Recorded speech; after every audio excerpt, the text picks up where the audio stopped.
What's up, everybody? Welcome again to the Chasing Creativity podcast. This is episode 24 with modern classical composer Jameson Nathan Jones.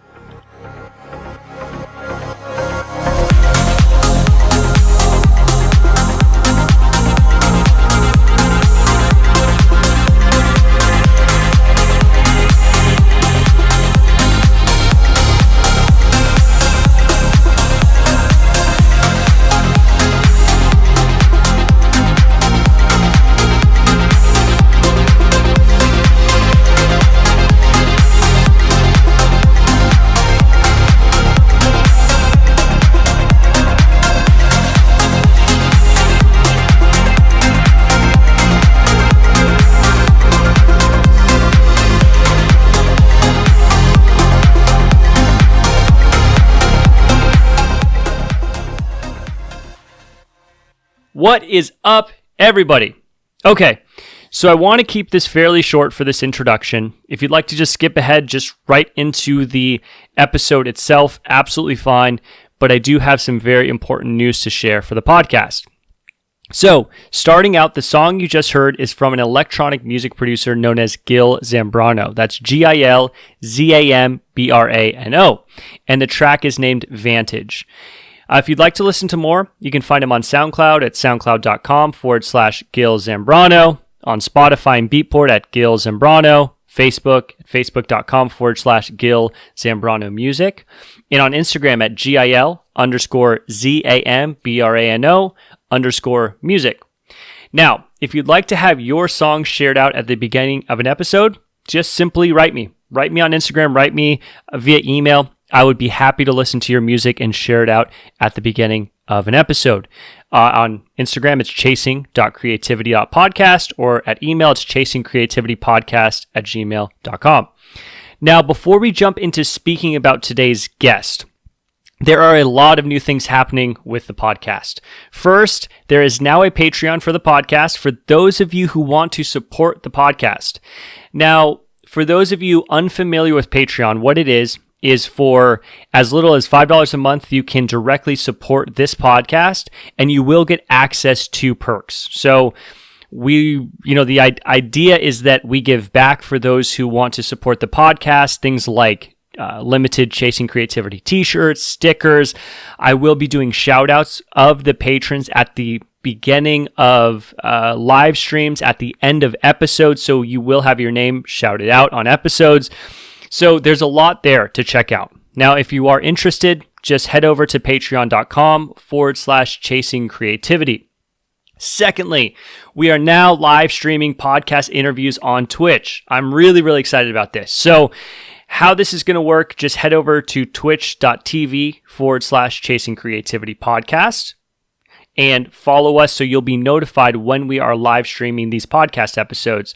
So how it'll work is you'll see myself, you'll see the guest, we'll be live streaming the interview, and there is a chat feature there so you can ask questions, and I will be making a point to answer questions at the beginning of interviews and at the end of interviews. So again, check it out. I will have previous episodes saved there as well. So I think the first one will be up.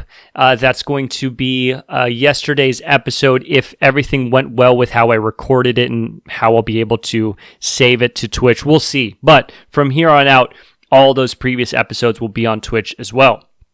So now, last thing, if you are enjoying these podcast episodes, please rate and review on iTunes. That makes a huge difference for how this podcast can grow in the future. iTunes specifically, most podcasts are consumed on iTunes. So having fans of the show rate and review there, it allows the podcast to move up into the charts for the music podcast specifically. And that way more people will see it, and more people seeing it and listening allows for more guests to come on the podcast episode. So really simple as that. If you are enjoying the episodes, please go and rate and review on iTunes. It makes a huge, huge difference. And now to jump right into some info about today's guest. Today's guest is Jameson Nathan Jones. Jameson, who also goes by Nathan, is an amazingly talented neoclassical or modern classical composer. And in today's episode, we speak about previous releases, how he works on his craft, and how he went about writing the up-and-coming release of Static Deviations. So as we jump into today's episode, I will be sharing out a previous track. But if you'd like to listen to more, go ahead and check out his music. And I think a great way to do so and a great way to support him is by pre-saving this up-and-coming album, Static Deviations. So you can do so by checking out his Instagram. That's Jameson Nathan Jones. That's JamesonNathanJones on Instagram. He has a link right there in his bio where you can pre-save Static Deviations. Of course, check him out on Spotify. Check him out on Bandcamp. He's on Bandcamp at jamesonnathanjones.bandcamp.com. Again, highly recommend checking out his music. Highly recommend supporting this artist, of course, because he has come on and shared some time to really dig into how he's gone about producing this up-and-coming album. So that's it. We're going to jump right into today's episode. I will be sharing out a track of his before we jump into the conversation, so you can hear that. And that's it. I hope you enjoy it. Really looking forward to sharing this one out, and I hope to speak with you all again soon.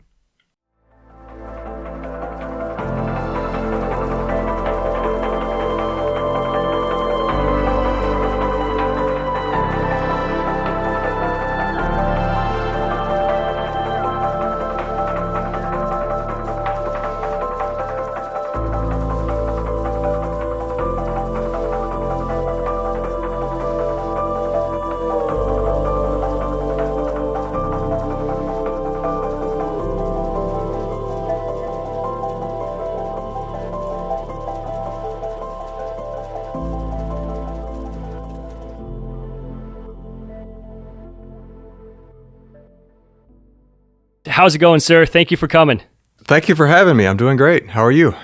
Awesome. I am doing well. I think, I say this, and I think people are going to start getting annoyed, but I always have trouble starting a podcast episode. I mean, first, thank you. I really appreciate you coming on. It's always so funny just randomly reaching out to people over Instagram and talking about doing a podcast. So thank you, man. Really appreciate it. My pleasure. Yeah. So just to tie listeners in at home as to kind of how I came across listening to your music, Philip Daniels, who was on a previous episode, this was maybe, 7-ish, 8-ish episodes back. It's crazy how quickly these things have been flying by. I mean, I think this will be episode 23. So it was a little ways back there, but he is a pianist recording. I think the best way to put it is contemporary classical music, focused on piano, and listening to his music, doing that podcast episode, I stumbled across your music, which is kind of in the same vein. So I just love it based on what I had heard right off the bat. We'll start talking about tracks, but that at a high level is how I found out about you, started learning about your music. But if you want to start just by kind of giving a little bit of background as to what inspires you as an artist in terms of the music you put out, really what you look to do in some of those tracks, just to tie listeners in at home. Sure. Well, I mean, I started taking piano very young at 8, I believe, and was classically trained all the way through. Actually, if you know Philip, these stories may mirror each other somewhat. We've become pretty good friends through Instagram. You know, okay. The internet is kind of amazing, and the kind of people that you can connect with that you've never met before. But yeah, we both started piano very young and came up through classically trained. And went all the way through university, went through undergraduate program at the University of Southern Mississippi, which is not too far from where I still am right now, my home. And went through a graduate program there as well and got my master's in piano performance.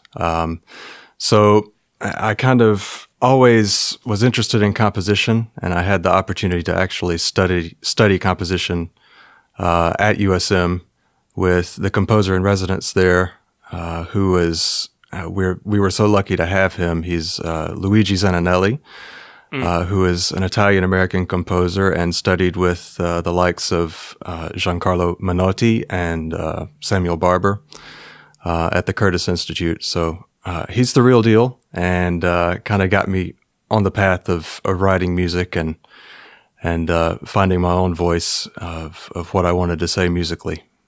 Interesting. And so this, as you mentioned, was kind of more in later on, right, university graduate program. Mm-hmm. Did you find when you started learning how to play piano at a young age, was it interesting for you at that time to write music on your own? Was that something that was just interesting almost inherently at a young age, or did it come later on once you really understood how to play piano at that classically trained level?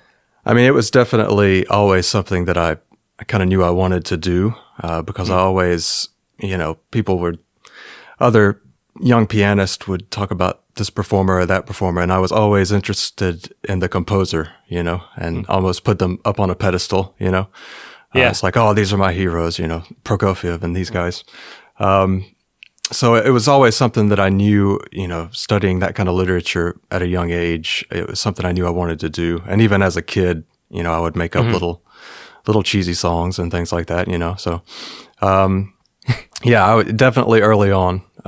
But then, as I got older, I realized I had no idea what I was doing. And, I was writing a lot of crap. So, should probably look into figuring out, from someone more learned than myself, I guess. Yeah. So that's really interesting. So the way that you kind of have really developed in this world is addressing it from the position that you really wanted to understand fundamentally I guess what I'm kind of trying to get at is the way you look to write music. Did you find that it's very empowering and important for you to understand structurally what's going on at maybe that educational level that you got in undergraduate and the master's? Or when you're writing, is it an exploratory process that you're just seeing kind of what comes out and it's kind of independent of maybe the structure you can get from an education? Does that make sense? Yes. Did I frame that well? Okay. Yeah, it does. And actually, I would say kind of a bit of both, really. Mm-hmm. I definitely, I knew early on that I didn't know what I was doing, but I also realized that maybe something interesting could come from that as well. So I started just exploring things on my own. And honestly, when I started taking composition, it was different than what I thought it was going to be, because I had in my mind at the time when I was younger, in high school or whatever, that, I studied music theory and I was like, oh, well, I have to learn all the music theory, that I can, and become technically proficient in all of these harmonic languages, which is, excuse me, which is really good to know, but that's not really what composition is. I came to find out that, right. Composition is more, at least the way I was taught. Now, it can vary from teacher to teacher, I'm sure, but I was fortunate to have a teacher who was very concerned with the emotional impact of the music. And, there are certainly technical things that you can do to elicit those kinds of emotions, but it's always kind of, you use your ears and you use your gut and you use what moves you to hopefully elicit that kind of response emotionally from someone else as well. So I went into it thinking it was going to be this, head case type thing where I was going to have to become this super intellectual, and ended up learning a lot, but also, how do you shape a melody? Well, there's no real science to that. Right. It's kind of there are things you can do, to help shape a melody and make it more emotionally powerful, but ultimately it's a feeling and an emotional thing. So, right. Yeah, that's so fascinating, because really at the end of the day, those artists that really speak to you or the listeners out there, or it's subjective, but oftentimes it's that person's, across the board, not oftentimes, across the board, it's that person's voice coming out through that song that really resonates with you, that can't be replicated by someone else, right? I mean, that's what makes that a beautiful song. So it's like, yeah, so it's this cool balance between, you need to understand, at some level, theory as to just do these chords fit together, right? But then there's that other half or whatever that percentage is it's that other thing that's person bringing to the table that translates it, into something completely different, you know? Absolutely. Yeah, totally. And that was one thing that, when I started kind of getting into recording and that kind of thing, which was, by the way, totally foreign to me. Even as I was finishing college, it was like, okay, I knew I kind of wanted to get into film composition was really how it started. But I had no idea how to make music in a computer. So I had to go through the process of like, what is a DAW? I don't know. Yep. Let's look up on YouTube. That kind of thing, which, was really not all that long ago, sadly. So, but anyway, I'm getting off track. But I don't even remember your question. I'm sorry. No, that's absolutely fine. No, that's what. Honestly, my intention with this whole thing too is like the tangents. That's oftentimes kind of why. We were talking about this before even starting the episode. Sometimes, we'll set up a time to sit down and talk about these things, but I won't give like, hey, question, answer, right? Because I think that stuff is really where you start getting into the weeds as to like, what's so interesting when listeners are out there learning about you who they already, either they're learning about your music right now or they've already heard it and they're tying into the podcast because they hear you're, doing this interview. And those kind of tangential little rabbit holes, I think, are just the most interesting things for, getting to know who that person is. Yeah. Well, you're going to love me then because that's, I love it. So then, as you mentioned, you're talking about writing music in a DAW and starting to learn how to do all the composition in the computer and such. So, from what I saw, the first releases were like 2016, 2017. How long before you started putting out the music were you working on just writing music, understanding composition, kind of finding your voice, all of those kind of things? Like what was that middle ground kind of like? Well, I started actually taking composition my junior year in college, which would have been, as I date myself here, 2009. And so all of that was art music. It was made for the concert hall, that kind of thing. I was writing piano pieces because I was a pianist, so that made sense, right? And I was writing things for choir because I did a lot of accompanying for choral groups at the university. And so all of that was like handwritten on paper. That was the way I wrote. I went to a piano and I worked out the notes and I wrote it old style, right? Oh man, yeah. And then I would go and take it and put it into like Finale or Sibelius or whatever, But as far as a DAW, I didn't even know what one was until I started getting serious about, okay, what if I wanted to write music for a film or something like that? How do they do that these days? I sound like a super old person when I say that, but I'm only 30, guys. It's not that. Hey, I'm about to be 30 as well. Oh, great. Well, yeah, 30's congratulations. the new 20. It's all good. Yeah, and it doesn't feel different yet, Maybe at 40, our joints will start to ache more, but right. But anyway, so I did a ton of accompanying and things for other instrumentalists while I was in college, and I saved up and got myself. It's the same computer that I'm on right now, as a matter of fact, as I talk to you. A good, rig for media composition, I didn't know what that meant at the time, but it seemed like it was good. So that's what I got. And, I bought Cubase, which I still use, and started figuring out what in the world is this and how do I make music this way? What is MIDI? What is, Oh yeah. Had no idea, about any of it. And that would have been, just to put it back in the time frame, which I think was your original question. See, I'm getting better at remembering questions. That would have been around 2013, 2014 that I was, getting into computer writing. And then I spent those next 2.5 years, whatever, just making basically mini soundtracks for myself to try to get better. And through that process, I learned what compression was, what is EQ, how do I do this and that. and kind of worked out a lot of the bugs and a lot of the horribleness that no one will ever hear, is still in a folder somewhere on this computer. Uh-huh. And then kind of another funny story. I had it was a weightlifting accident, actually, back when I used to do that a bit more seriously. And I tore the labrum in my left shoulder.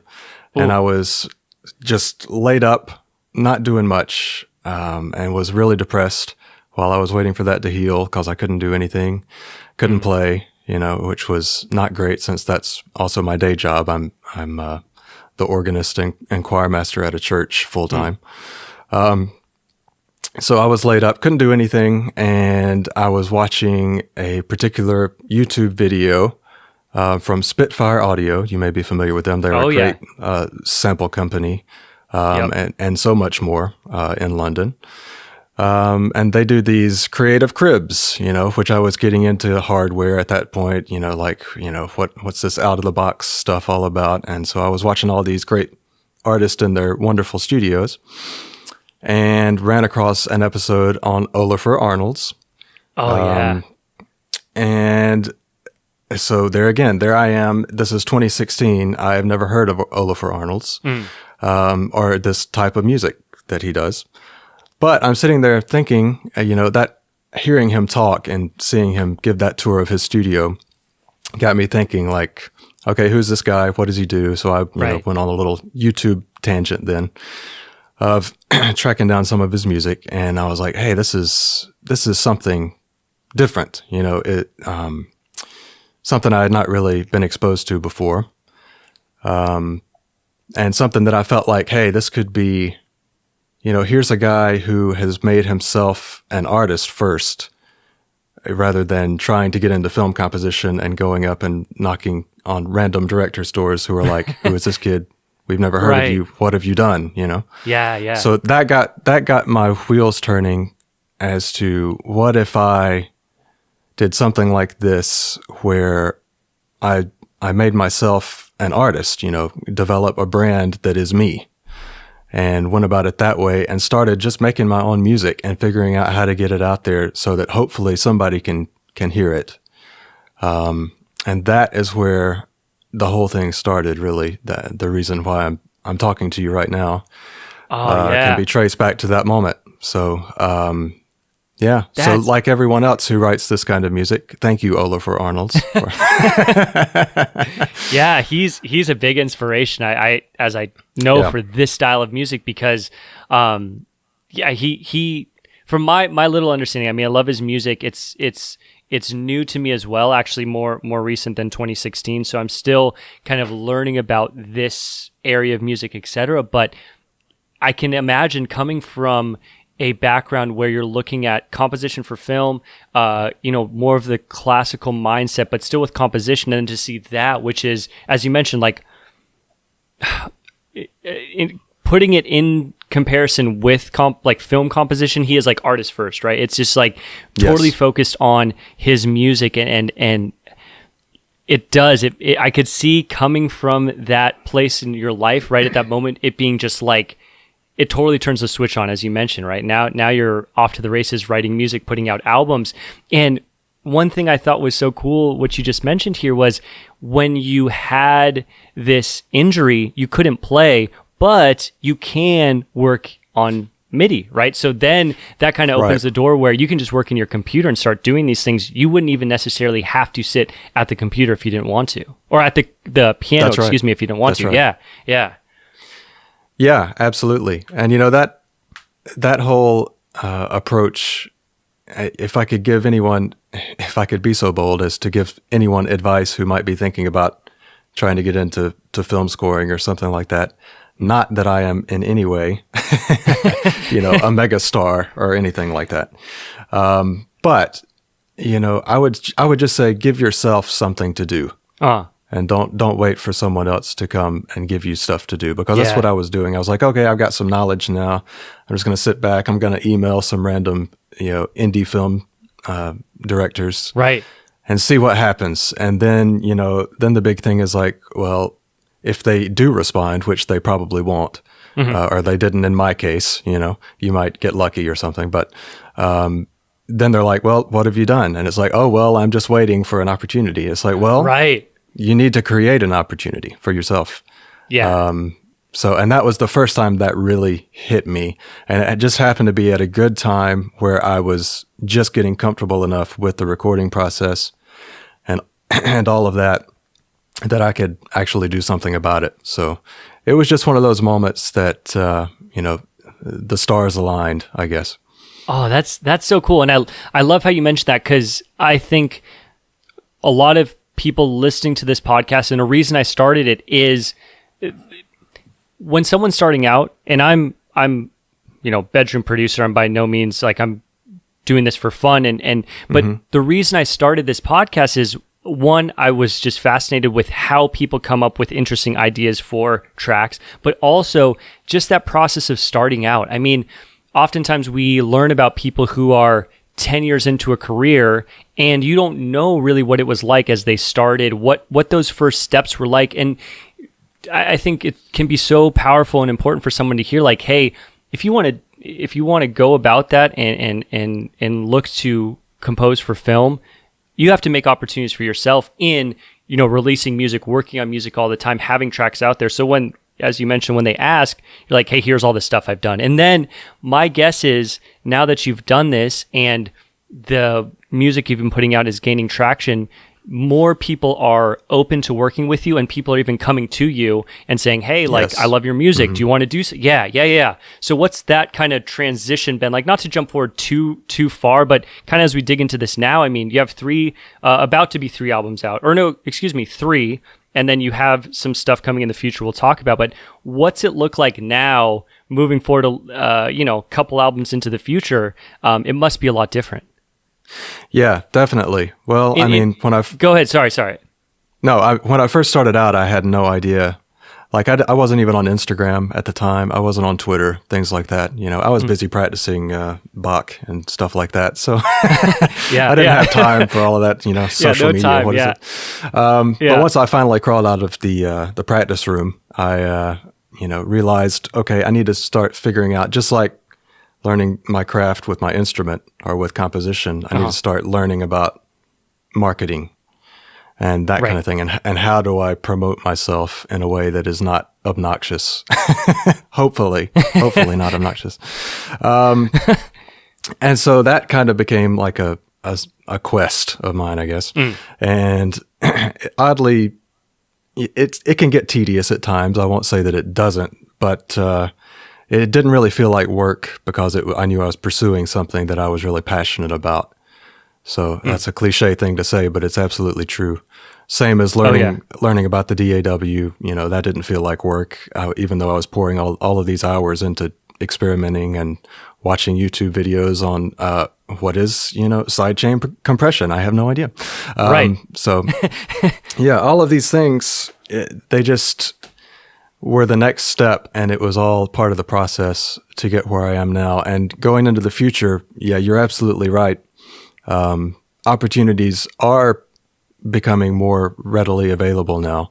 Just having a presence out there. It doesn't even have to be huge. My fan base is not huge, but it's something that you can point to and say, hey, I've created this, and this is the kind of thing that I can do for your film, and then, people start coming to you sometimes too, which is really nice to see that kind of pay off. Oh, absolutely. That's so cool that I get really excited about, like, learning about that from artists and stuff, because starting out can be tough. When someone's right out of the gate starting, you'll send out music and people don't respond, you'll pass music out to a label and then, zero response. It's like when you're starting out, it's a real uphill battle. And then once you put in the time, and it just takes that time, you keep working, a few years in, suddenly, I think if you really are consistent about putting that effort in and making music that is representative of your unique voice and your unique ideas, then it's going to happen. I mean, something is going to start taking hold, and it's just really exciting to just hear those, that kind of what am I looking for? Like affirmation that, again, that's what it comes down to. You started out and you put in the work, and now things are materializing. That's right. And you hit the nail on the head there. It really is all about consistency and just not stopping, because even, it's been what now, like 3.5 years since I put out that first EP. Back in 2016, and there are still times where it's like, oh my gosh, I just sent out this, new album to, 25 bloggers and heard nothing, it's like, so that kind of thing, it does get discouraging, no doubt about it. But, as you keep going, you gather more and more people who, give you kind of that positive reinforcement of you're doing something that has quality. Right, you're improving someone's life in some small way, and that really that should be enough, right? If you're creating things that you enjoy and someone else is also enjoying it, that's just a bonus. Oh, absolutely, yeah. I totally agree, and it's again really really cool just to hear that again as like I know just by speaking with people around this podcast or friends of mine who are also releasing music that almost off the bat, that first time sending out stuff is like zero, it's like, it's so I just think it's so good to just see that again. Like you're now 3.5 years in, things are coming together, but you're in the exact same boat. So really, really cool. Yeah, if I can just say, absolutely. real quick, that for me, totally. I actually got what I felt, because coming from nothing, I felt was a really good response on my first EP, which was called Of Past and Present, which doesn't even show up as an album on Spotify, so you may have missed it. It shows up as a single because of Spotify's crazy, like an EP is not an album, thing. Yeah. I got a really good response on that, and then the next album, I would just like set the expectation so high. I was like, "This is it, man! It's like this is going to take off. I'll be, having tea with Olafur next summer. This is going to be awesome." And then, like nothing. The first batch of emails, and it was like, oh.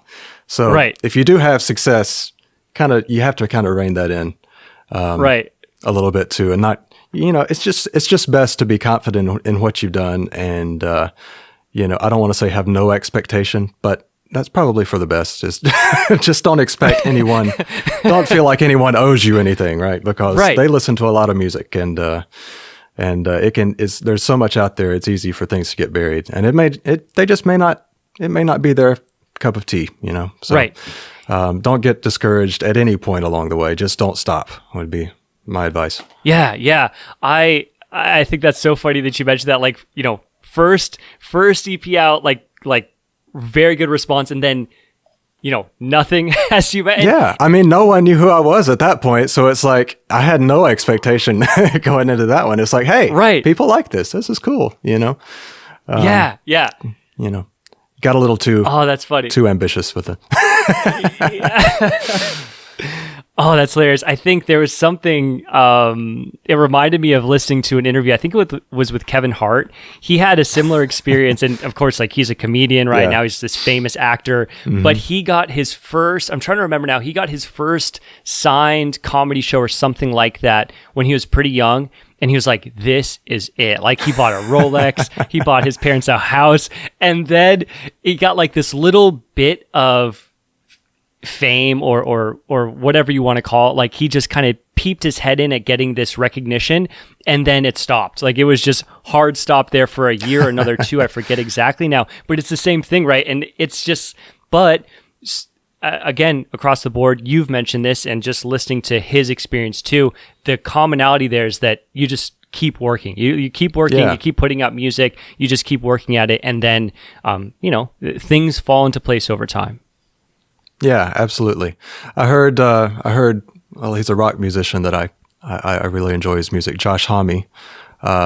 He once said that if you're expecting anything from music, you're expecting too much. And he meant that in terms of financial, independence or security or anything like that. And I've tried to adopt that attitude, I guess. It's like, this is what I love to do. I'm going to do it no matter what. Yep. And if you just approach it that way, then it's like, people like it. Cool.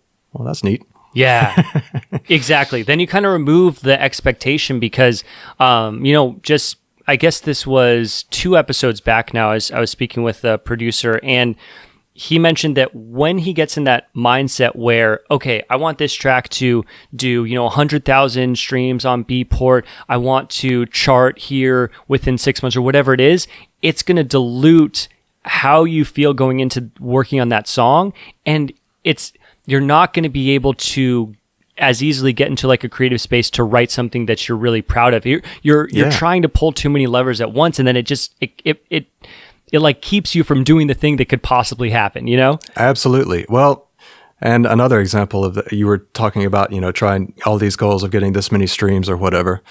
Right. In my particular genre, modern classical, neoclassical, whatever you want to call it, it's all about the piano, right? Yeah. And as a pianist, I love the piano, but sometimes I don't want to write things for piano. And I did Sanctuary Sessions, which was my last, full release, full album release, back last spring, and was by far the most successful on the streaming platforms because it got into all of these piano playlists and everything. And so that summer I was like, oh man, what could I do? I need to do another piano album, and then I stopped and I was like, I don't really want to do another piano album. I want to kind of explore some of the hardware synths and things like that I've kind of collected over the years. So, my music will always have piano in it, but I think it's a real danger as an artist when you start writing for playlist placements. You kind of have to be strategic to get exposure these days, but right. I try not to let it dictate fully what I'm trying to do. Yeah, no, and I think that segues really nicely into some stuff I wanted to jump into today, being all of this stuff, the awesome stuff you have in your studio. I want to get into because like the synths, working with tape loops, all of it is fascinating. So maybe we can start there, and then I want to get into the next album too because. I got stuff I got to talk about. I got things I got to ask you. So let's start there. So maybe we can tie listeners into first kind of what your setup looks like at the home studio. Cause I saw a lot. I saw like a Prophet 2, a Rhodes piano. There's a lot going on there. Yeah. Well, I mentioned I built the computer first, so I was all totally in the box. And then I started, didn't really know, like I had no expectation. The only hardware that I knew were, classical instruments. The piano, I knew about, strings and, things like that. As far as all this other stuff, I had no idea. Started, watching some YouTube and listening to some other artists that I grew to love. And, I kind of discovered the Rhodes sound from Nils Fromm, who used it a lot. Oh, yeah. After I discovered Olafur Arnalds, he was the obvious next step, I guess. And he was doing some interesting things with that. And so I was like, hey, maybe I could find one of those for a reasonable price on eBay or something. And sure enough, I did find a pretty good deal on a pretty beaten up Rhodes. So that became my first baby at the restoration of the Rhodes, which I had no idea how, bulky and heavy the things were. So paying for shipping was fun, but that's another story. So yeah, I pretty much replaced everything in that thing, and I am not a handyman, so that should tell you, how much it was a labor of love, Okay. You did it yourself, so you went through the whole restoration. Yeah. I did. There's this wonderful company called Vintage Vibe. If anybody out there is looking for a vintage, electric piano, they sell all of the parts. They make their own new parts to these old pieces of gear. Oh, cool. Rhodes, Whirlies, all of that stuff. And they also have tons of very helpful tutorials for idiots like me who don't know what they're doing in there. So, that's awesome. Yeah, I've never heard of that. That's really cool. Yeah, so they were a great resource. Uh-huh. So after the Rhodes, I got a little JU06, which is a little Juno module from Roland. Oh, yeah. One of their little reissues. Was my first hardware synth, I guess. again, everyone seemed to have Junos, and I couldn't quite afford one, so a real one, so that's what I went with, and it was great. And then I started to kind of get, okay, yeah, this is different than a soft synth. Get your hands on it, and actually, even though the controls are quite tiny on those little modules, it was still a big difference. Just in the way you interact with the instrument, made it feel more like an instrument to me. Coming from a background as a pianist, so I have since sold that, actually, since I got some other things.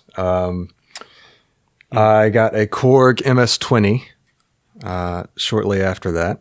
Was my first analog synthesizer, and of course it has the little patch bay, and that was obviously the first step into what hopefully will not lead to a divorce. Of getting into modular. No, I'm building the modular very slowly, so that my wife has no idea. No, just she's like, why do we have all these wires that we didn't use? But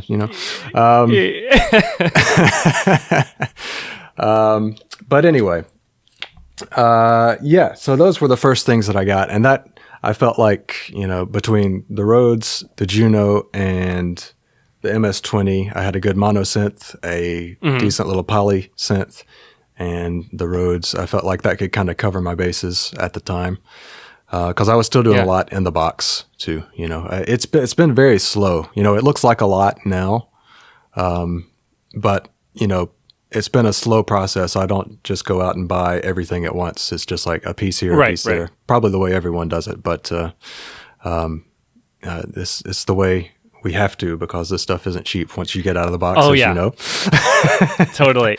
Yeah. At some point, I upgraded to a DeepMind 12. That was my polysynth on What Dreams May Come. It's all over that, all over that album. Really good synth for the price, but I'm going to get super geeky here. I never really liked the filter on it. It was like once you opened the filter past a certain point, it got kind of, I don't know a good way to describe it, like metallic-y almost. It was like, this is kind of brittle almost. So it was great for pads. It was great for a lot of things, but I heard the Prophet Rev 2 on like as many, Sonic State and all of the, all of the gear junkies that we all watch and dream about.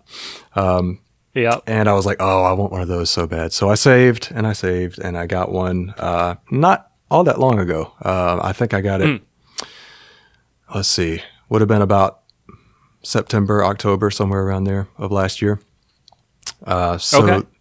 There is some DeepMind 12 on my new album coming out, and there is a lot of Rev 2 on it, kind of the crossover of transitioning. And there are some tracks which have both, which is like I get sentimental about my instruments, so it brings a tear to my eye to hear the DeepMind again. No, I totally get it, because that's kind of part of the game, is like acquiring, and then it's like, well, I want this. Then you let it go. Here. It's like I need money. What do I have? Go. It's like, that's right. Right. It's like, I really hope this has held its value somewhat. But let's see. Before we no, go ahead. Sorry. Well, I was just going to say, I've got a couple of the, people, they crap on Behringer stuff, maybe for good reason in the past, but some of their new synths, they're pretty good. The new Behringer Model D is really, really good. I'm not saying it's just like the Moog, but man, it's good. And the Neutron, which is it's a quirky synth, but I kind of like that. It's kind of dirty and kind of, it has its own sound that I can't really get out of anything else. And I do have an Arturia Drum Brute, the original one, which I like to run through delays and distortion and things like that. I think I saw that you had reposted something on Instagram about from the track Again that I did with Hannah Sumner. Yeah. And that's what the percussion is. It's the Drum Brute run through cassette and then mangled up with delays and things like that. So yeah, kind of gives it a little extra warmth. And, that's sweet. And then I started getting into modular, into Eurorack a little bit. And my goal right now is just, I'm very much, real Eurorack people would frown upon this, but it's really just kind of an effects station at the moment. It's not a fully fledged, there are no oscillators in my Eurorack system. No filters, none of that stuff. I just have some effects units that I have had my eye on for a while, but aren't available in anything but Eurorack. So, gradually dipping my toe into that bottomless pit. Oh yeah. Well, that's so. Oops, excuse me. So that is so sweet because as I watched a lot of the stuff you have on Instagram, a lot of it is in your studio, little clips using one of the synths or that in conjunction with like the Tascam, right, doing the tape looping and everything. So, what would you say is like the typical way in how you incorporate all some of these things into working on a new track? The reason I bring this up is, would you say that when you go about working on something new, is it really centered around this exploratory process by bringing in different instruments, kind of seeing what sounds come out of them, seeing where that leads to in a track, or do you start at the piano, or what's that like? It totally depends on the track. There are definitely tracks that I start at the piano or at the Rhodes or at something that I'm more familiar with, that I kind of know what I can get out of, what kind of sounds I can get out of, and we'll work out, the structure that way, more traditionally, I guess. And then there are others that start with a piece of gear, maybe just one synth, and maybe making tape loops out of a certain sound that I find interesting or something, and mangling it with different effects and all of that stuff, and just seeing what inspires me to go on and create things around it, based on that. I'm a huge Trent Reznor fan, and I think that's kind of the way that he develops ideas is like, it's the sound, right? It's the synthesis that inspires him, and then he crafts a song around that, right? Yeah. And the Nine Inch Nails stuff. And then the soundtrack work, I think, is kind of born out of the same kind of thing for him.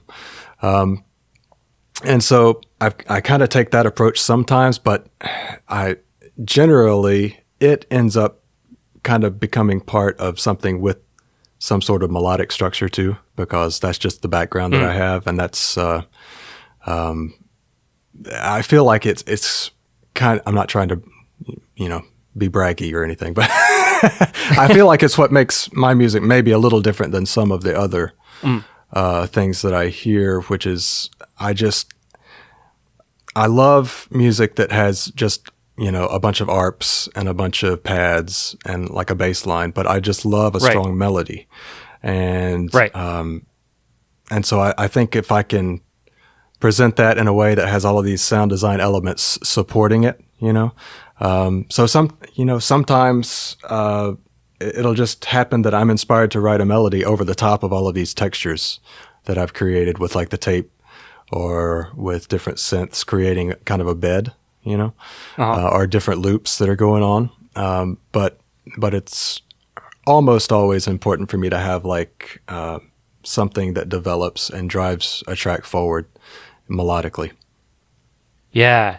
Oh, I think that's really, really interesting how you phrase that. And it kind of ties into an interview I was listening to actually today with Niels Fromm. And he was saying, this was maybe like it was actually a little while ago, like 2014.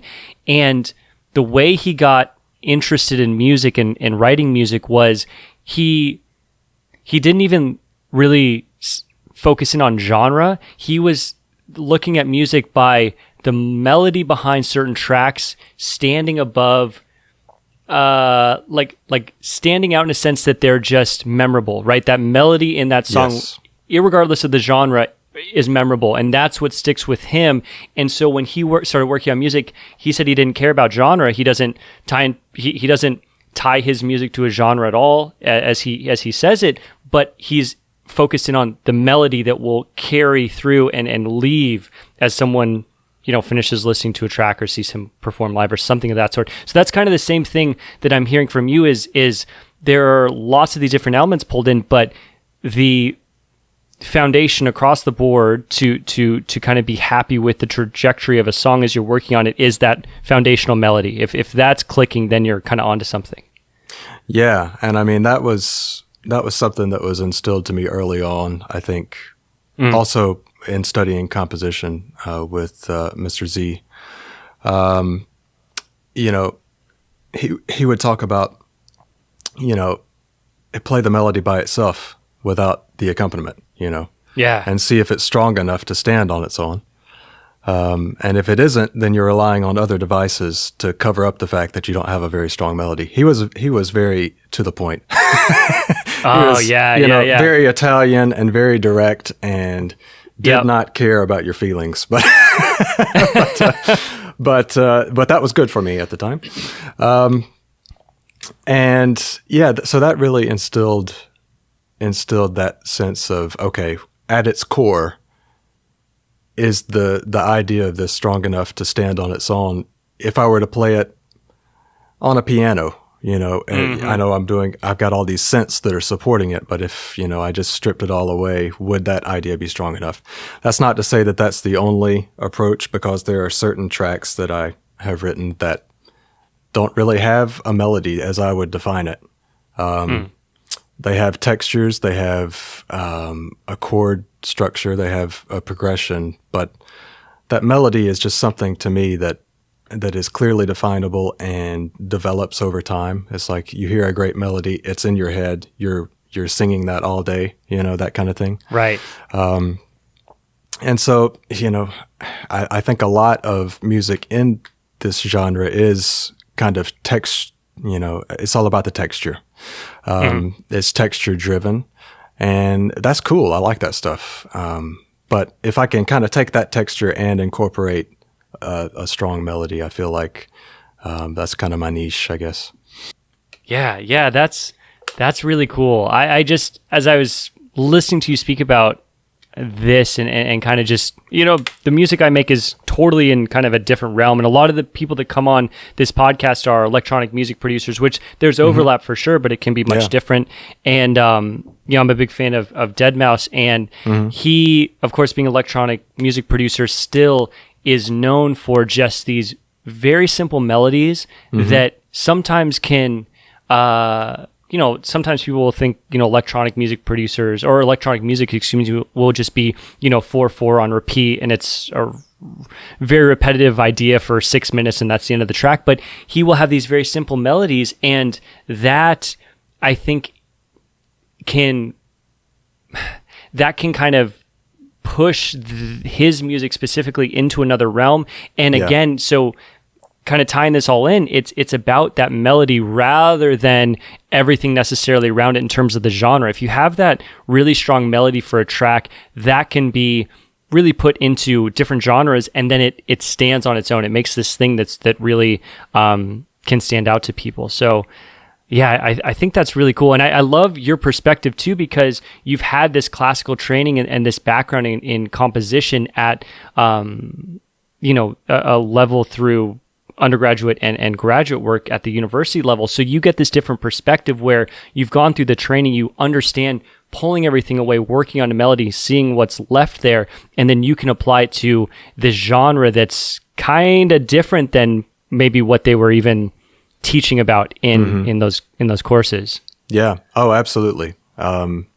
Mr. Z would probably hate a lot of what I do now, but but that's okay, because you can't please everyone, right? Right. But it's still the things that I learned from him. They have definitely carried over, and one of the things that he would always tell me is less is more, and so that kind of early on instilled kind of this a minimal approach. It doesn't mean you only use 3 chords or something. Right. It just means that there's no unnecessary motion, hopefully, of just, as he would call it, my feet are moving, so I must be dancing, right? Which I don't really know what that. I don't know really what that means, but I kind of do. Yeah, that's kind of yeah. So yeah, I try to be, I guess, efficient. And a lot of times it's kind of, it's funny because if we are just creating our own music for ourselves, it's so wide open. There's too many ideas, and you have to strip away. It's more about what you don't do than it is about what you choose to do. It's like, what are my restrictions that I'm placing on myself? Which sounds counterintuitive to art, that you would put restrictions on yourself, but I think it's really necessary. I think all the great masters, the classical masters did that. They worked within a framework, within a set of rules that they set for themselves, Right. And so with every project, I try to set some sort of boundaries, and most of the time adhere to those, just to limit myself so that I don't become too overwhelmed, because it can be overwhelming when you sit down at a piano or sit down at a synth and it's like, I've got a whole world of sonic possibilities. Right. Where's my starting point, and what are the things that I will not allow myself to do? Maybe I'm not going to use chords, full triads in this piece. Maybe I'm just going to use can only use 2 notes at a time. And the counterpoint of how they work against each other becomes more interesting because they have to be, because you don't have as many notes to, fill in the texture. So, those kind of things are kind of where, I guess I start off I think this was your previous question that I never answered, so I'm finally getting around to it. No. I guess that's like the starting point for me, is like, what are my self-imposed limitations that's cool. of things that I won't allow myself to do, just because I need some guidance for myself, so. No, I really like that, because I think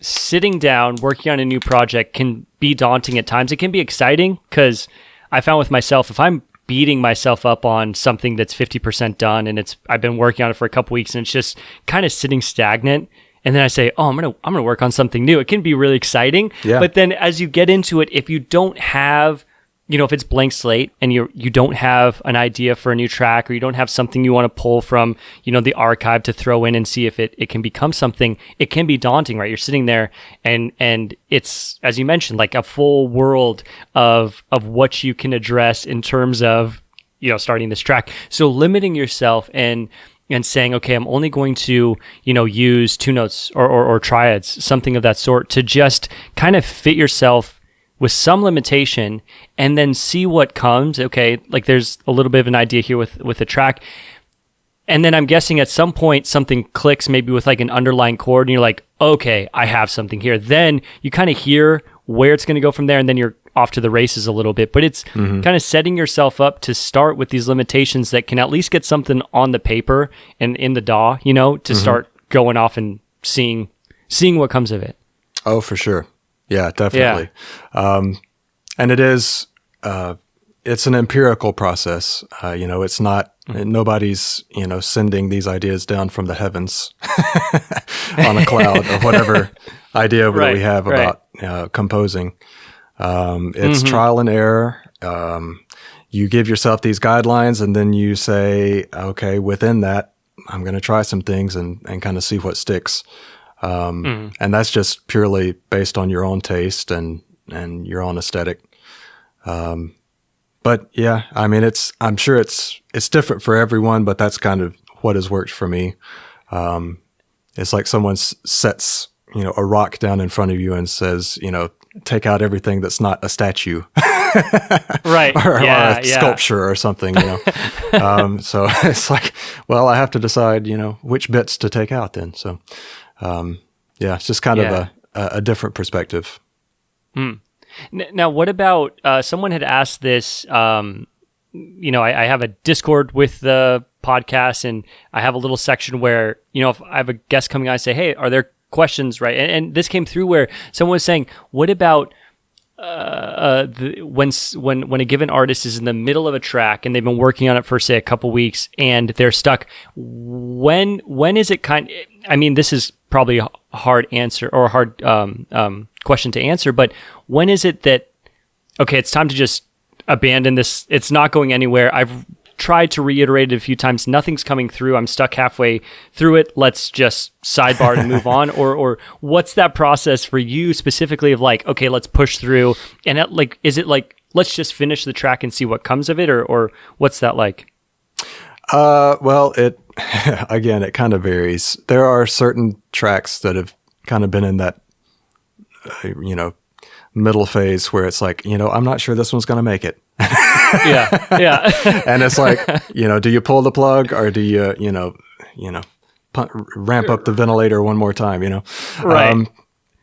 And it's gone both ways for me. There are certain tracks that it's like, oh, I'm really glad I stuck with this and worked through those things. But, a lot of times what I've discovered is with my own work, when I start just adding more and more stuff, it's like, this idea, I don't think this idea is strong enough.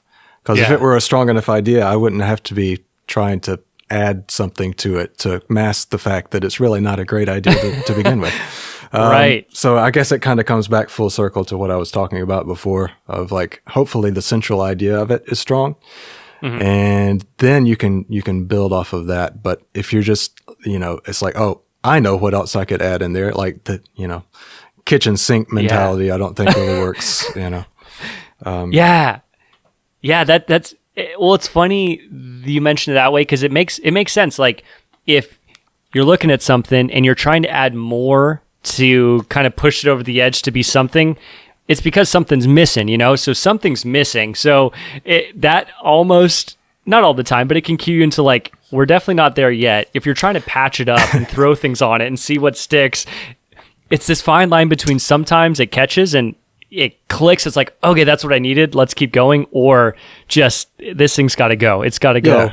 Put it to rest. It becomes like a Bob Ross painting at some point. It's like, we're just going to make a nice little bush right here. It was supposed to be a cloud, but we're just going to put this bush right here. Oh, that's funny. Exactly. It's like, no, this was supposed to be a sailboat, and now it's trees. I don't know what happened.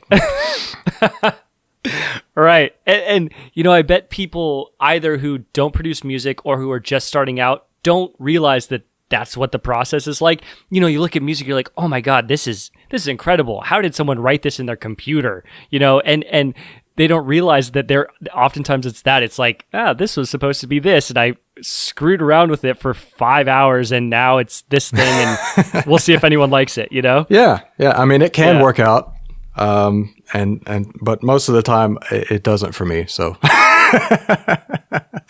it's like, well, I'm just gonna start again, Bob. Yeah. No, and I've heard the same thing with just about across the board. Everyone who's come on previously will echo the same idea. There are just those tracks that it's time. It's not going to happen. Just put it away. And, I don't know.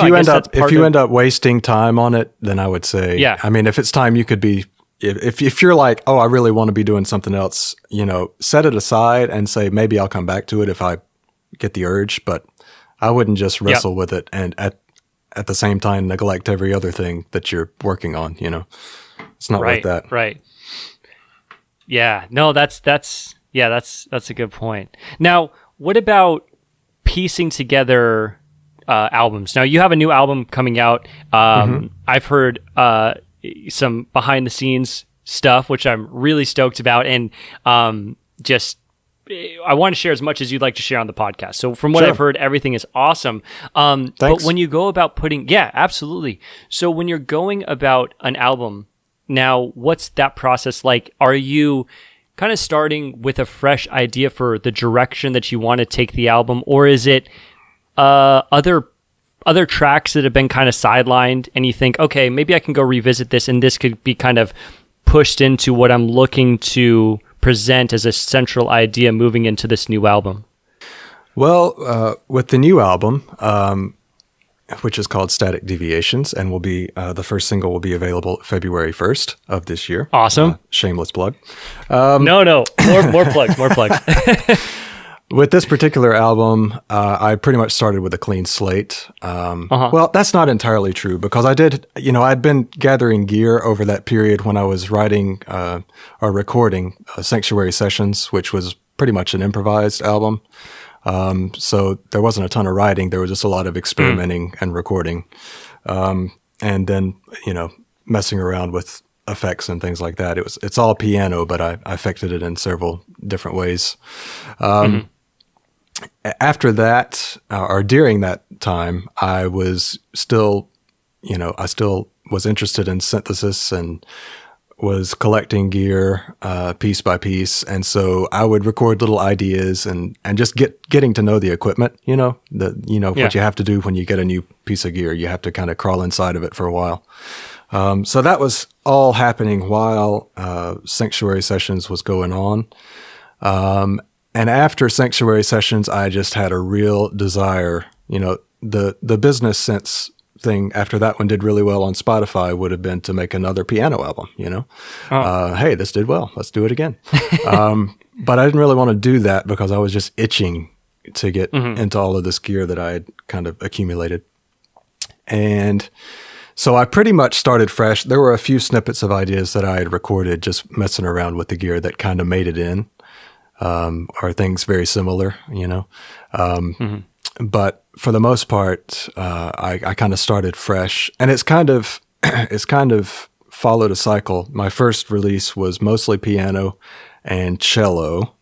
That was of past and present, and then What Dreams May Come. It's kind of more similar to this upcoming release, where there were a lot of synths, and there were some vocals on that from Hannah Sumner, who sang on that one as well. Fantastic singer from New York City, who I also met online. Thank you, Internet. Cool. Yeah. Yeah. Thank you, Internet. Yeah. And so that one was a lot of fun, and I knew I wanted to come back and do something kind of like in the same, style of that, a bit more ambient, I guess. But still incorporating the neoclassical stuff as well. And then I came back and did Sanctuary Sessions, which was solo piano and was a great kind of palate cleanser after all of that production that went into What Dreams May Come. It was great just to get one-on-one with a piano again and get in there and start making up some improvisations. And after that, with the next one, I was like, I kind of want to do one of those again. So I kind of followed this cycle where it's like piano, other stuff, piano, other stuff. It's like so. When I get tired of, the heavy production stuff, I kind of like to strip it down and get back to the more simple ideas. But this past record, or the one that's coming up, Static Deviations, was so much fun to make. I'm really, really stoked about this one because I kind of took the approach of I'm going to use all of the things that I've kind of gathered that are here in my attic, which is my studio, and start with those things, and form ideas around those things as opposed to starting at the piano. So this album really was born out of me messing around with junk in my attic. So that's that's and so then of cool. course, and then I did have a cellist come in. And a fantastic cellist from the college that I graduated from, USM. He also played on What Dreams May Come. And he came in and we did some kind of experimental cello things, as well as more traditional cello stuff on that one. And also a singer who is a fantastic straight tone soprano, who I think you heard on the track that I sent you. Olivia Dunn sang on the album. It's not like lyrics. It's not like traditional, singer-songwriter stuff. It's vocals used almost like instrumentally, just to do something different because I do like incorporating things I haven't done before. So and she did a fantastic job on all of that. So, yeah, it was a ton of fun to put together, and it's a lot different than anything that I've done to this point, I think, because as you get into the album more, there is some form of tape, cassette tape loops or something on every single track in some form, used in some capacity. Sometimes it's the central idea, sometimes it's just in a supporting role. But I got a Porta Studio 414 last year, and about the time that I was starting to make the album, I was like, oh, this is going to make it into every track, because I just love I love kind of the controlled noise, the tape hiss that just kind of, because the digital recording environment is it's like a hospital. It's so sterile. Everything is so clean. I like a little noise, and so hence the name Static Deviations, because it's it's taking those moments of imperfection and hopefully crafting them into something that is more than the sum of its parts. Oh yeah, that's so cool. And I'm totally new to that, like utilizing tape looping. I've seen it on Instagram. I think it's fascinating to watch and to see how it's incorporated. I've never played with it myself, but I would imagine being able to start with that and then have something looping, right? And you're hearing this repeated process that can in itself really kind of trigger inspiration for where a track can go. Like if you get that kind of droning sound to start based on what you've, kind of synthesized out to start with, that can really, I would imagine, kind of start the ideas flowing for where a track could go.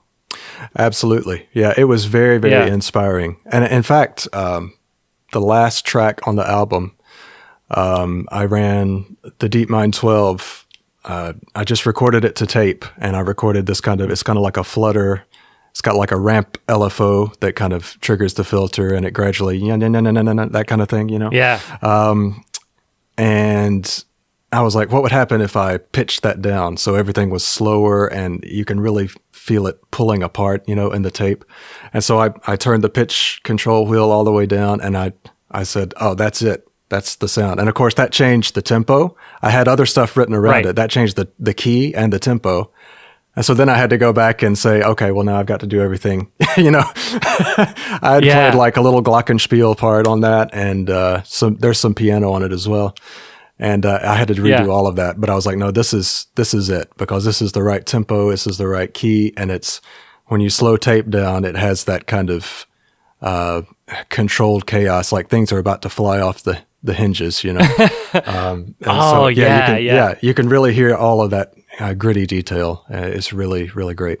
Yeah, I just love hearing stories like that where a couple things will change, and then that just sparks this idea for a track that takes it in a totally different direction, and it just opens it up. Like, exactly where you want to go with it at that point. This is it.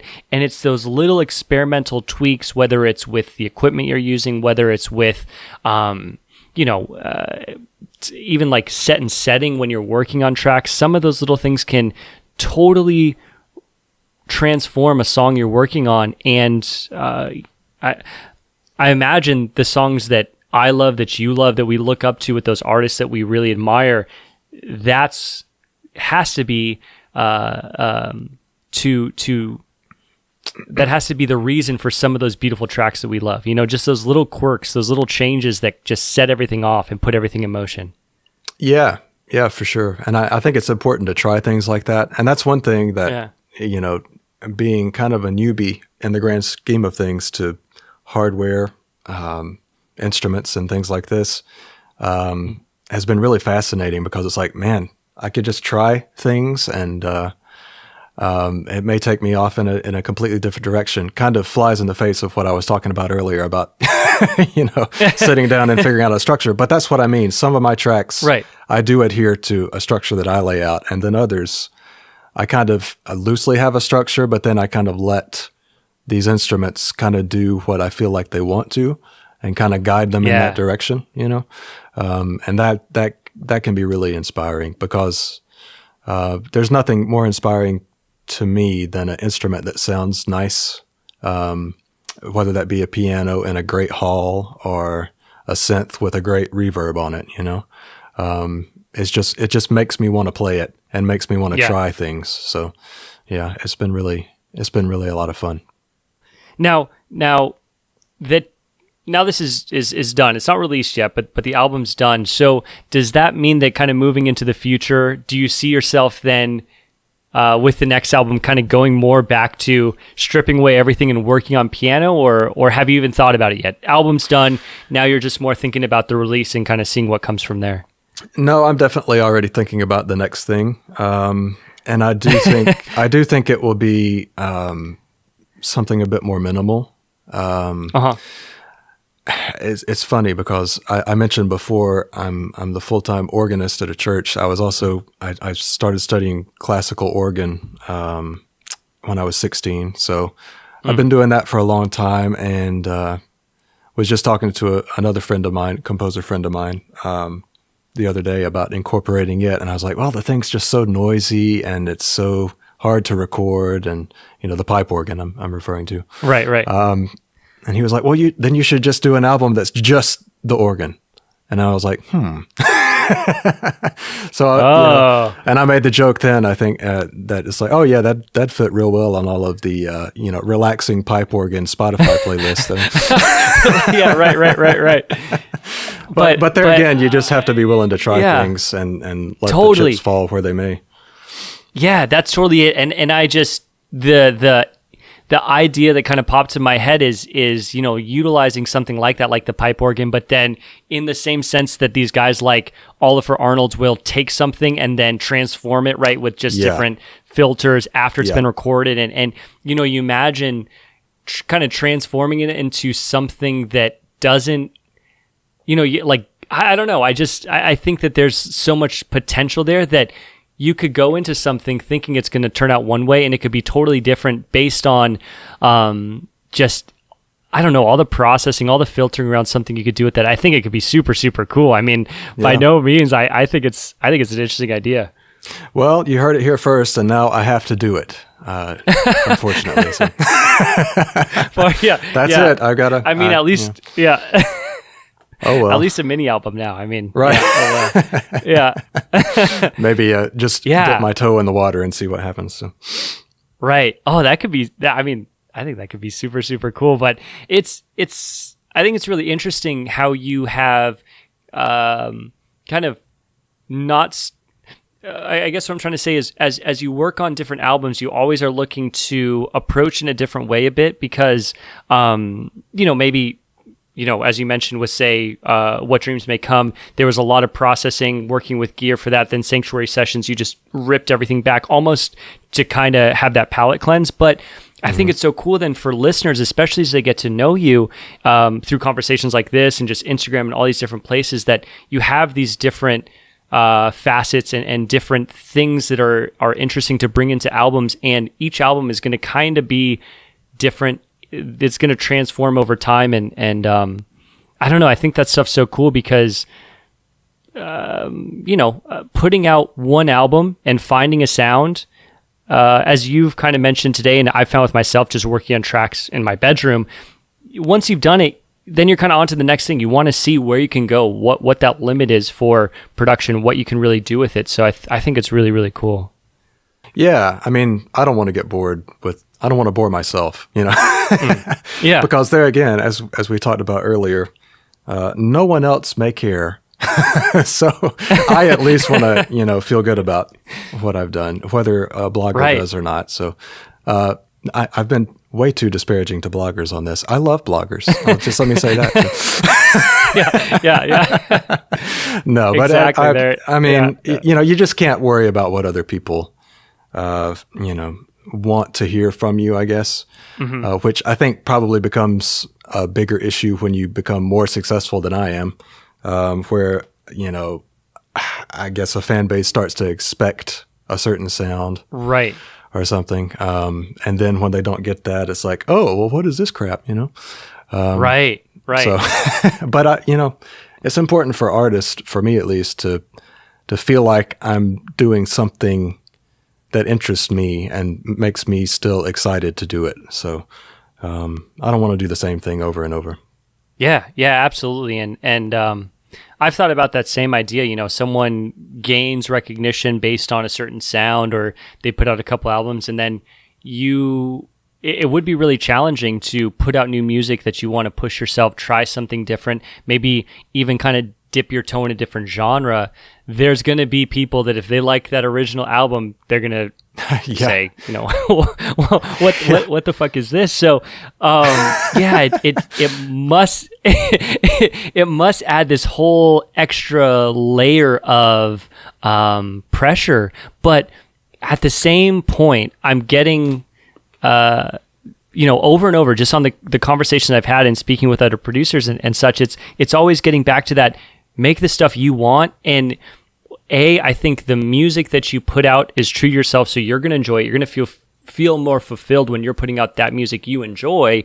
And then since you're bringing your unique perspective, if you've already put out music that people like, either those people are going to like it or new people are going to like it. You've done it once, you can continue to do it. So it's really just sticking to, okay, what exactly do I want to do? I'm going to do it. And that's kind of it. That's there's going to be people out there that are going to have their, they're going to be upset for whatever reason, but that's across the board. And that's part of this whole thing with social media and putting myself included, everyone's life on Instagram. Now suddenly there are these people that will give you tremendous support, but also like in YouTube comments or something, people are going to tear people apart, regardless of what it is, music, comedy, film, whatever. There's going to be people out there that are just ready to tear it down. So it's an interesting time to be creating. I don't know. It's an interesting time. I guess that's a good way to put it. Not go too deep down the rabbit hole, but yeah. I don't think you can put too much stock into effusive praise or effusive criticism. I think they're both kind of equally dangerous. Like, oh, well, I must be, after that first EP, oh, well, look at me go. Right. And then after that, there's nothing but disappointment. And maybe you start lying to yourself and just, taking the easy way out. And then when you get criticized, most of the time on the internet, it's baseless anyway. So it's like, right. It's like, and possibly a racial slur in there somewhere. So it's like, yeah. Some 13-year-old kid on YouTube, like in his basement, totally. Right. And I'm like right back. Well, I'm in my attic, and I I disagree. Right. Anyway. I know. It's so funny, and I mean, so just starting to put out this podcast, there's people listening for sure, but it's by no means like some huge podcast on some crazy platform. But really. Oh man, I wouldn't have done this if I. No, I'm kidding. I'm kidding. I know. I kind of tried to just a little. I was like, man, I sent over some fake documents as to views. This is just like the summer of 2016 and my first EP all over again. Hopes come crashing down. It's just. Right. No, but and like, so I listened to other podcasts, and they get berated too, and it's like they're just having a conversation. It's like, how upset can you really get? It's like can't worry about it. It's funny. But yeah, I mean, this stuff for me is just, I always have the best time talking about this stuff and digging into the music, and I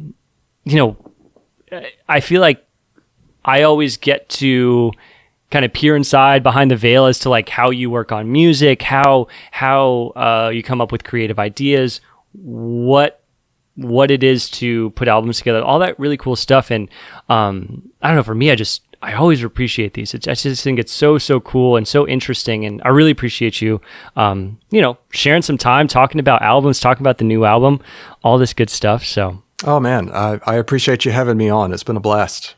Here in Mississippi, there are not a lot of people that want to talk about synthesizers. So surprisingly, so yeah, it's always fun. Yeah. I want to know where that place is that people just want to talk about synthesizers, because that's not really here either. Yeah, honestly. I don't know. Do they have that in Europe? I don't know. Listen.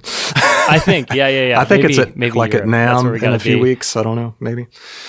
Well. Yeah, man. But couple things, I want to make sure that everyone out there who has listened to the episode, they can learn more, they can tie into what you're doing. So anything like Spotify, Instagram, Twitter, all that good stuff, anything you want to share out here, I'll share it out on my own Instagram and stuff too, but if you'd like to share it now. Sure. Yeah, you can find me pretty much everywhere.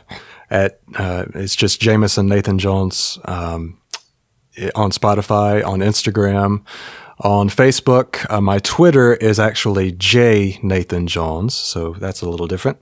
I do go by Nathan with friends and family, and we're all friends and family here. So, cool. For Google purposes, the whole name is really a lot easier to find because I think Nathan Jones is like a pro wrestler. So okay, that's not me, in case you're wondering. Anyway, SoundCloud, Jameson Nathan Jones. Bandcamp is Jameson Nathan Jones.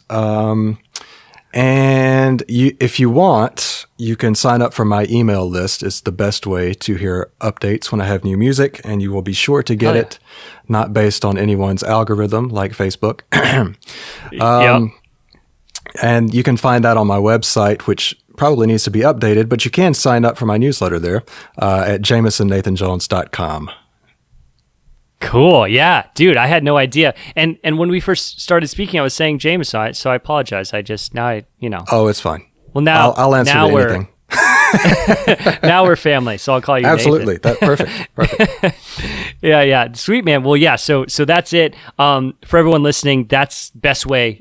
Seriously, I highly recommend supporting him, all the artists. And I'm going to do my part too. So like Instagram, Twitter, all that good stuff. I try and share out as much as I can when you have releases, any new stuff I try and share out as best I can. So another thing, if down the road, if you want to do this again, I always say it, but seriously, I mean it. If you want to jump on in 6 months, a year, whatever, I'd love to do it. Well, yeah, I'd love to. I'm going to have to rep that new organ album that you're making me write. So. Yes. Yeah, I like it. Yeah, I had a blast, man. I really appreciate you having me on. It's been a lot of fun. Awesome. Yep, me too, man. I loved it. And thank you again. Thank you.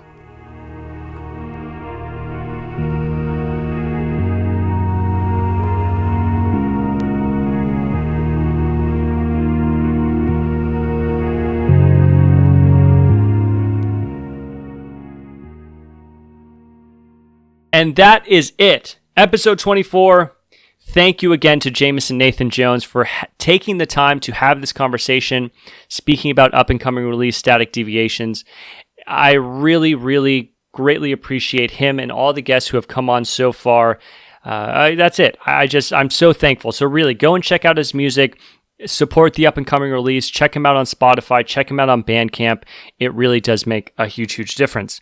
Also, thank you to Gills and Brano for sharing out that song at the beginning of the episode. I think it's so cool when friends of the podcast share out music just as a way to spread good music and support the community that's kind of building up around this podcast. Now, that's it. Last couple things as we're here in the outro. If you are interested in supporting the podcast, I really go check out the Patreon. It's patreon.com/chasingcreativity. There you can get tied into all of the perks of becoming a patron and help support this podcast and help grow this podcast. And that's it. We're going to leave it at that. More episodes are coming. Look for the stream on Twitch. I think that's going to be an awesome way for you to see what's going on in real time when I'm doing these interviews with given guests and give you a chance to chat with us and all that really cool stuff. So that's it. Look for those new episodes to come, and I hope to speak with you all again soon. To speak with you all again soon. To speak with you all again soon. To speak with you all again soon.